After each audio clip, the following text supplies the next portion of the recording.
बिस्मिल्लाहिर्रहमानिर्रहीम, अस्सलाम वालेकुम। आप सब लोग कैसे हैं जी? अल्लाह की शुक्र में भी ठीक ठाक। और माशाल्लाह आज हम लोग अभी सेरी बना रहे नीचे ही, तो मुत्तर गई है हुसैन को लेने के लिए।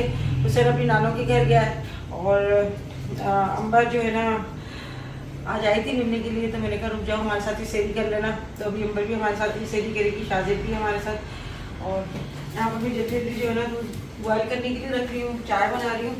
और जल्दी से ना आटा गूंद के, अंबर कहती मैं गूंद देती आटा, मैंने कहा नहीं मैं जल्दी से गूंद लूँगी आटा, तुम बहुत देर में गूंदूंगी।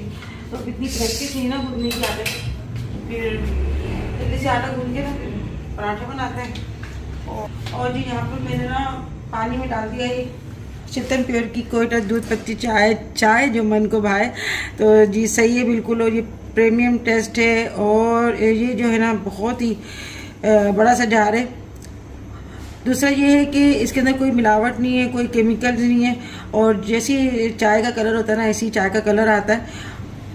तो आपको अगर पीनी है अच्छी चाय तो ये बेस्ट चाय है, कोयटा दूध पत्ती चाय। इसका लिंक मैं अपनी डिस्क्रिप्शन बॉक्स में दे दूँगी। 10 शमाना लिख के मंगवाएंगे तो 10% आपको डिस्काउंट भी मिल जाएगा। और अच्छी चाय के लिए इसको ज़रूर आजमाएं। 100% नेचुरल है ये, मुझे तो बहुत ही अच्छी लगी। आप लोग आगे देखें, इंशाल्लाह आपको भी अच्छी लगेगी।